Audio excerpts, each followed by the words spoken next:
It was a glorious summer day on the island of Sodor. Toby was collecting milk from the dairy.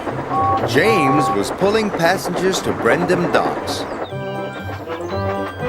And Thomas was taking some workmen to work. They were building a new station. Every day, Thomas had to take the workmen there and bring them home again. "I can't wait for the grand opening," he told Annie and Clarabel excitedly. "There's going to be flags and a big band." On the way to the new station, there was a difficult bend in the track. Thomas didn't like it at all. He was worried about the bend. But his good friends Annie and Clarabel were there to help him. "Slow down," they sang out. "Slow down and puff with care." So Thomas did slow down, and he puffed with care. "Thank you," Thomas puffed to Annie and Clarabel. "I couldn't have done it without you."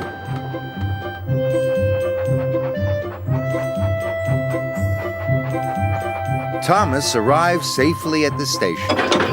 Sir Topham Hatt was waiting for him.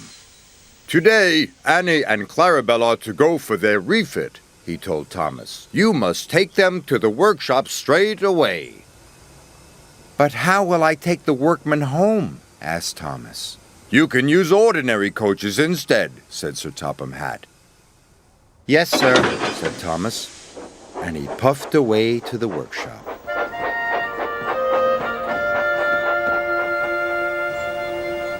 Thomas said goodbye to Annie and Clarabel. He was sad. "I don't know how I'll manage the difficult bend without you," he told his friends. The next day, Thomas puffed to the coach yard. He was still thinking about the difficult bend. Thomas went too fast and gave the coaches a mighty biff.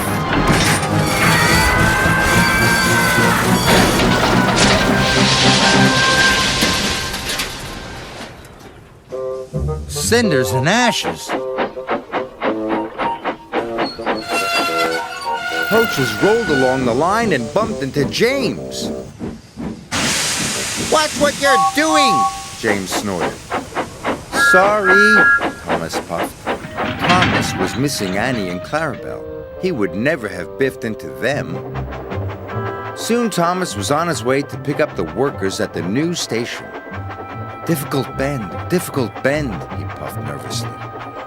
The difficult bend came nearer and nearer.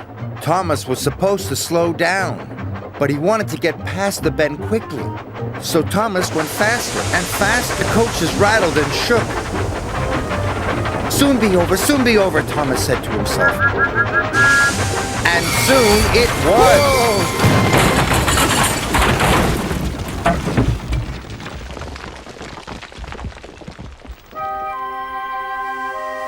Luckily, no one was hurt. Bother! But Thomas felt sadder than ever. Harvey arrived to help clear up the mess. Harvey didn't like seeing Thomas so unhappy. "I can't go around the difficult bend," Thomas wheezed sadly. "I'm not a useful engine without Annie and Clarabel." "You are a really useful engine," said Harvey, "and a jolly good friend." And he puffed away.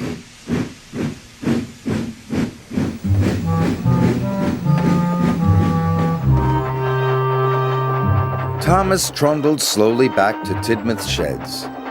He was very sad. He wanted to be back with Annie and Clarabel. Suddenly, Thomas saw a line of troublesome trucks rushing towards him. They had come uncoupled from Edward. "Cinders and ashes!" cried Thomas. "The troublesome trucks are heading for the new station, and they're going too fast. I must warn the station master." So he raced after them.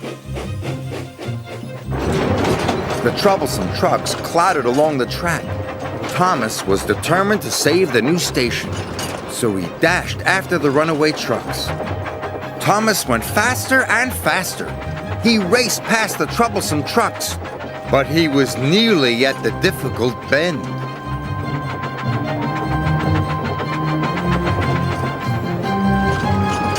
Thomas wanted to go fast, but he knew he couldn't. "Slow down," said Thomas to himself. "Slow down and puff with care." Thomas applied his brakes. He slowed down and puffed very carefully. He made it all around the difficult bend all by himself. "I've done it," he tooted. But so did the runaway trucks. Thomas puffed as fast as he could. And he raced into the station just in time. "Runaway trucks are coming," he cried. "You must change the points." The signalman quickly changed the points. The troublesome trucks hurtled into a siding. They biffed and bashed the buffers.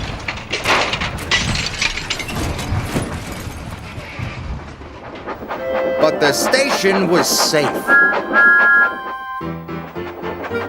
The next day, Thomas was back with Annie and Clarabel.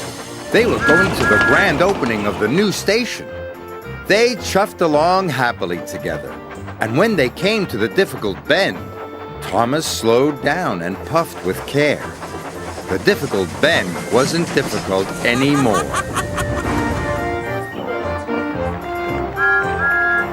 The grand opening was a great success, and the new station looked wonderful. Sir Topham Hatt came to see Thomas. "You have saved my new station," he said. "You are a very brave and useful engine." "Thank you, sir," said Thomas.